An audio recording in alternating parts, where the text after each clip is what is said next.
Because while everyone else is gushing over how cute the game is and how nice the ending is, I'm sitting here... No, the ending isn't nice. Ending is not nice, bro. We didn't even see his friends. We didn't even see his friends at the end. Like, come on. That was the whole goal. Master on the beat, let's get it.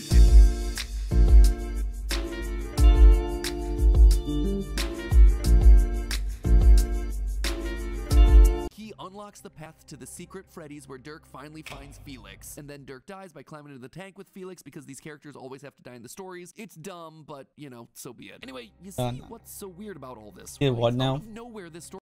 He did what?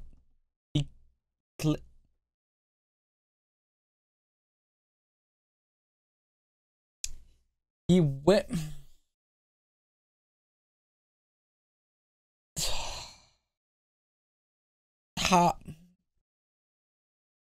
That's goofy.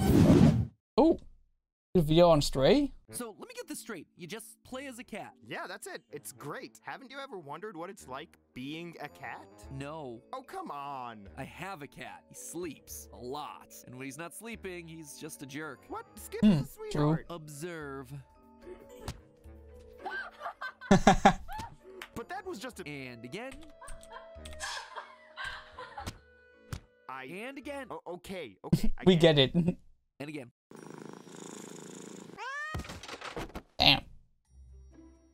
Hello, Internet. Welcome to Game Theory, the most perfect show in all the internet. Sorry, that last pun was a catastrophe. But don't worry. Okay, we're done with the cat puns, please. Now that the bad puns are out of my system, let's talk about Stray, shall we? Following in the grand tradition of Keyboard Cat, Nyan Cat, Grumpy Cat, and Garfield, Stray is the internet's latest cat obsession. In it, you control a nameless stray cat roaming around a cyberpunk city that you quite literally fall into. It's a good thing that cats always land on their feet. We're also joined by a drone named B12, so if the cute cats don't get you, then the cute little robots will. Through a variety of pushing things off ledges, scratching on doors, and parkouring around the city, you know, typical cat stuff, you unlock B12's memories and the lore of the world. But nobody cared about the truth of this underground city and what happened to the humans that once lived inside it. It turns out the surface had become a barren wasteland, so in order to survive, the humans fled to these underground cities, creating robots called companions to assist them. Eventually, a plague developed, which wiped all the humans out. According to a note on the wall, this was around 2,544,875,556 days ago, or nearly 7 million years in the past. In the absence of humans, surely not.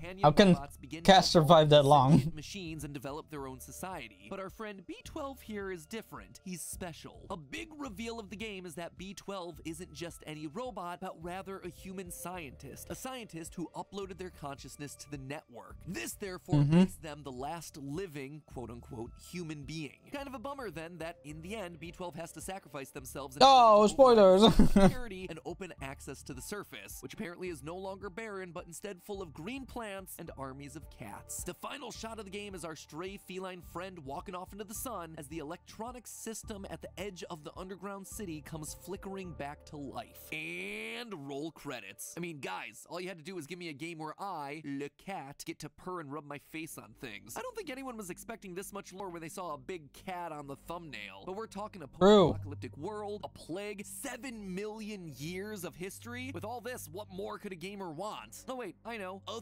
theory. Because while everyone else is gushing over how cute the game is and how nice the ending is, I'm sitting here... No, the ending isn't nice. Ending is not nice, bro. We didn't even see his friends.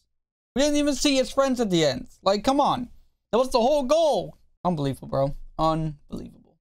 Doomed the entire world. And it all comes down to that final shot of the game. The computers outside the city flickering on. I didn't even notice that. Walks away. Now, pretty much everyone I've seen play this game has theorized that this is a sign that B12 isn't actually dead. That in using the network to open up the city, B12 may have sacrificed their robot body, but managed to upload their consciousness to the network and now lives on inside the city. Maybe, but nah, I don't think so. There's a perfectly valid explanation that, honestly, I can't disprove. Me, though, I also have a perfectly valid explanation that can't be disproved. disproven, and Oh. mine is a whole lot darker while tying up some loose ends that never get addressed in the game. I don't think those screen flickers are B12. I think it's something way worse. I believe that by opening up the city, we've actually wound up killing the planet a second time, and all the clues are there inside the game already pointing us in this direction. One thing that I haven't brought up yet in our analysis of Stray are the Zurk, these horrifying flesh creatures that chase after our little floof at various points throughout the game. We I hate those guys. The Zurk began as a bacteria developed by humans to eat away the garbage that was piling up in the underground city. Now, what's cool about this is that it's actually something that scientists are working on right now. In Japan, they've actually found a bacteria called Ideonella sakaiensis, which has developed the ability to eat plastic. Let's just hope that our scientists build in better safety precautions than what we see in Stray. Yeah. When humans all die out, the Zurk suddenly grow out of control, evolving to the point where it no longer eats just trash, but everything in its path, including metal, which is gonna pose a direct threat to all our robot friends. Fortunately, we learned that the Zurk have one weakness: UV light, which means that when we open the city up to the light of the sun at the end of the game, we effectively eradicate all the Zurk in sight, watching them pop faster than a 13-year-old's pimple problem. We've beaten the monsters, the robots are safe, it's a happy ending for everyone. Is it though? Right?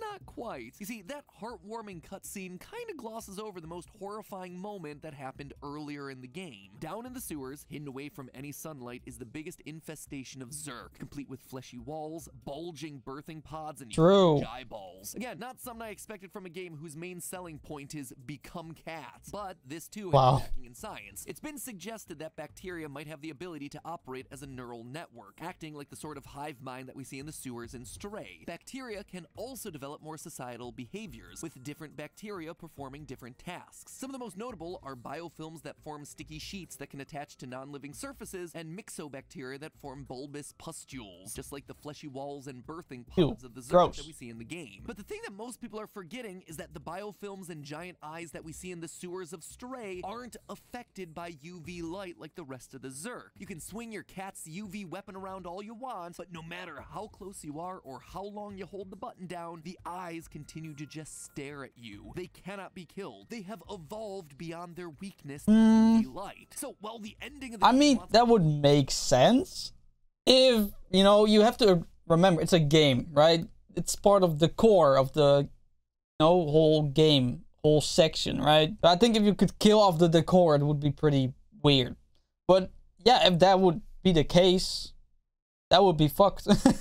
Because then they can just go against UV light. Eradicated all the Zurk with the UV light of the sun. That's just not true. The strongest of the Zurk are still alive down there in the sewers, impervious to the same weakness of their smaller bacteria brothers. But okay, at least they're still, the sun is a bit better than the little tiny light. For one important detail, this guy right here, hanging from one of the walls in the sewers. That right there, my friends, is a robot. We've specifically been told that the Zurks eat metal. We see him try to consume Doc when you open the door for him. We see the rest of the robots act terrified when we first arrive in the city because they think that we're a Zurk trying to devour them. And yet, this robot here is in the middle of Zurk activity. He is literally surrounded by the stuff, and yet he's still alive. He hasn't been consumed. Why? Well, it's because the Zurk clearly don't want to eat him. Instead, they want to learn from him. He's being kept down here as a prisoner. But to understand why, we have to turn our attention back to our new friend, B12. As I've already mentioned, B12 is a human consciousness that's been downloaded into a drone body, the quote-unquote last surviving human. Prior to this, their consciousness was stored and alive in something called the network. Not much is known about the network. What we do know is that B12 was in it for so long, it somehow made him able to hack into most systems of the city and translate the language of the companion robots. The only other thing we know is that B12's human form was able to upload their mind to the network via a white pod looking like this. But that raises an interesting point. We see B12's pod in their lab at the start of the game, and yet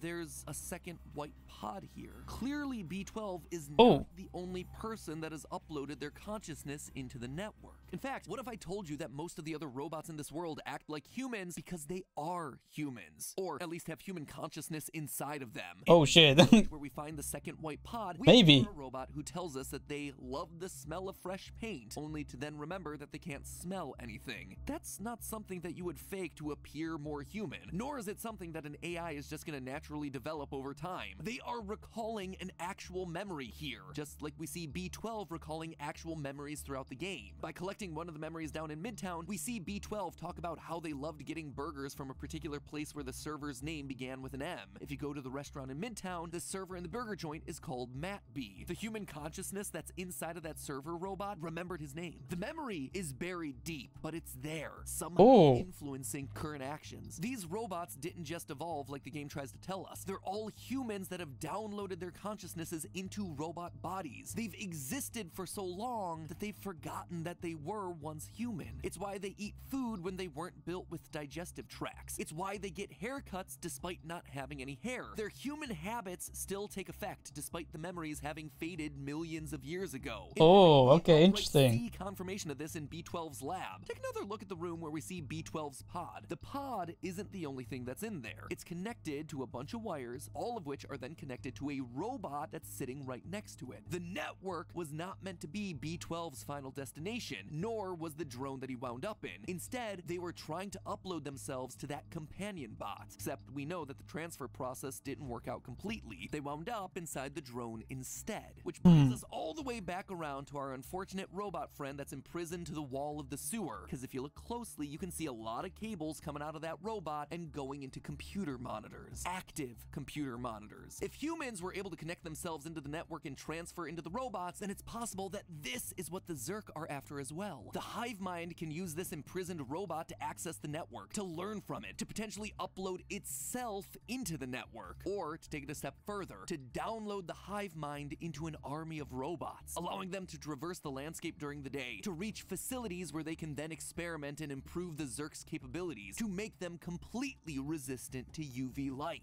That is why the monitor flickering on at the end of the game is so ominous. It's not B12, it's the strain of Zurk from the sewers. The only thing they needed was the ability to circumvent the city's security, and we did exactly that for them. By opening the city, we gave them the key that they needed to escape, and in the process, we've doomed all of society. Didn't I tell you at the beginning of the episode? Cats are jerks. Bro. But hey, that's just a theory. A game theory. Thanks for watching. It could be. It could be true though. I didn't even realize there was a robot in the sewers. Like this guy, where is he? This robot, I never saw him. To be fair, I was running for my life, so probably that's why, but why else would they not eat him, right? Because they devour everything in sight. I don't want them to make us part 2 or something like that. Like, this game on its own is perfect. We don't need more from this game, I feel like. Maybe it can be great, you know? Maybe the second part of the game is amazing, you know? But I don't think it's gonna be that great. Unless they, like, really improve everything. And also the story, right? They have to, like, make a new engaging story other than, like, oh, well, robots are trying to invade Earth or whatever. Like, it's been done so many times, bro. Like, oh, robots invading, oh boy. Like, you know, make a fun story. Like, a good, engaging story.